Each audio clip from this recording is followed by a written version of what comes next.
আমার ভাইয়েরা, এই দেশে যত মানুষ মুশরিক হয়েছে তার অধিকাংশ মানুষ পীরের কাছে যাইয়া আর মাজারে যাইয়া মুশরিক হয়েছে। শাহজালালের গজার মাছ চাওয়ার লাইগা হেয়ানে নাকি বড় বড় মাছ আছে, নরসিংদী নাই। আইসা গল্প করে, বাবারে বাবা বড় বড় গজার মাছ দেখছি। কবুতর দেখার জন্য যায়। বেকুব কাকে বলে? আমরা গজার মাছ আর কবুতর দেখতে যাই নাই, এগুলো কাউরান বাজারে অ্যাভেলেবল দেখা যায়। আমরা দেখতে গেলাম হযরত শাহজালালের জিহাদের তলোয়ার। খোঁজ নিতে চেষ্টা করলাম, লোকজন জানাইলো পাশে একটা বাড়ি আছে, ওখানে যান, ওই বাড়িতে আছে। খুঁজতে খুঁজতে বাড়িওয়ালার বাড়িতে হাজির। সহ্য উঠে গেছে, দরজায় কড়া নাড়লাম। ভিতর থেকে এক ভদ্রলোক বের হইছে, চোখ ডলুত আছে। বের হইয়া বলে, কে? আমরা 10-12 জন। ভাইজান কুমিল্লা থেকে আসছি, আপনার ঘরে নাকি হুজুরের তলোয়ার আছে? উনি কয়, হ্যাঁ আছে। বললাম, ফজরের নামাজ পড়ছেন? কয় না। দরবারের খাদেম, নামাজের খবর নাই। হযরত শাহজালাল যদি জীবিত থাকতেন তারে বেত দিয়া পিটাইতো, ঠিক কিনা? ও বেটা বেকুব, আমার দরবারের খাদেম হওয়ার ন্যূনতম যোগ্যতাও তোর নেই।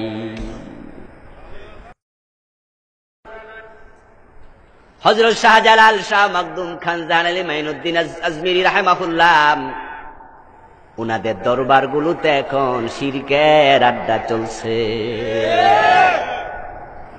হযরত শাহজালাল রাহিমাহুল্লাহর মাজারের পিছনে দেখলাম লাইন ধইরা বৈশা গাঁজা টানতাছে।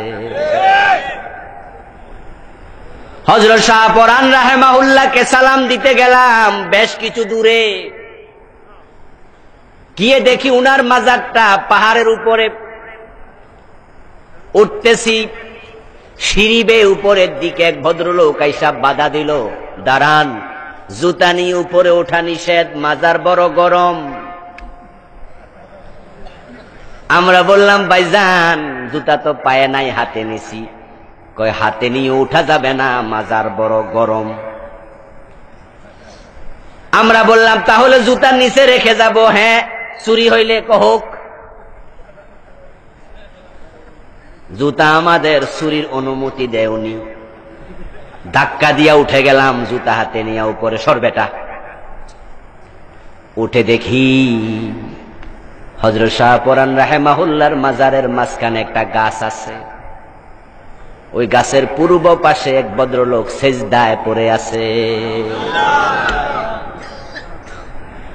আমাদের বাংলাদেশের অধিকাংশ পীরের মাজারে সেজদা দেয়া হয়, ঠিক কিনা? তো লোকজন ওই পীরগুলার মাজারে গিয়া ঈমান হারা হয়ে যাচ্ছে। মৃত পীর নয়, জীবিত পীর সাহেব নিজে সেজদা নেয়, এমন পীরও আছে না নাই? পীরের দরবারে যাওয়ার আগে ওই উত্তরবঙ্গ থেকে যাওয়া লোকটা চট্টগ্রাম শহর পার হইয়া ওই পীরের দরবারে গেল। যাওয়ার সময় তার মনে আবেগ ছিল, আমি জান্নাতে যেতে চাই, আমার পীর বাবা আমারে জান্নাতের পথ বাতলাবে, উনি মারে পথের শিক্ষা দেবে। এই চিন্তা মাথায় নিয়া পীরের দরবারে গেল। ওই লোকটা এর আগে জীবনে কোনোদিন কোনো মানুষকে সেজদা করেনি। আল্লাহরে পাওয়ার জন্য পীর সাহেব হুজুরের কাছে যাইয়া দেখে ঢাকায় আছে মতিঝিলের পাশে, দেখে লাইন ধরে পাজারো জিপ জারানো, ল্যান্ড ক্রুজার, এক্স করোলা থেকে দামি দামি গাড়ি থেকে, মার্সিডিজ বেঞ্জ থেকে গাড়ি থেকে, টাই পরা শুট পরা কোটি কোটি টাকার মালিক মানুষ নামতেছে। MA pass, BA pass, line ধরে দাঁড়ায় আছে, পর্যায়ক্রমে হুজুরের পায়ে সেজদা করতেছে। ওই উত্তরবঙ্গ থেকে আসা গরিব ভদ্রলোক, লুঙ্গি পরে আসছে, শার্ট গায়ে দিয়া, সে দূর থেকে তামাশা দেখতেছে আর নিজের মনকে বলতেছে, ও মন রে, বেহেশতে যাওয়ার জন্য তো এখানে আসছস, যদি এই কোটিপতি মানুষগুলো এমএ পাস বিএ পাস মানুষগুলো পীরের পায়ে সেজদা দিয়া বেহেশত পায়, তুই দিতে আপত্তি কি? তাই উত্তরবঙ্গ থেকে আসা ভদ্রলোক সেজদাকারীদের লাইনে খাড়াইয়া গেল। আস্তে আস্তে পীরের কাছে গিয়া নিজ টুক করে একটা সেজদা দিয়া দিল। পীর সাহেব মাথায় হাত বুলাইয়া দিল। সে মনে মনে ভাবে জান্নাতের রাস্তা পাইয়া গেছে। অথচ বন্ধু, সেজদা দেওয়ার আগে লোকটা ছিল মোমেন, এখন সেজদা দেওয়ার সাথে সাথে মুশরিক হয়ে গেছে।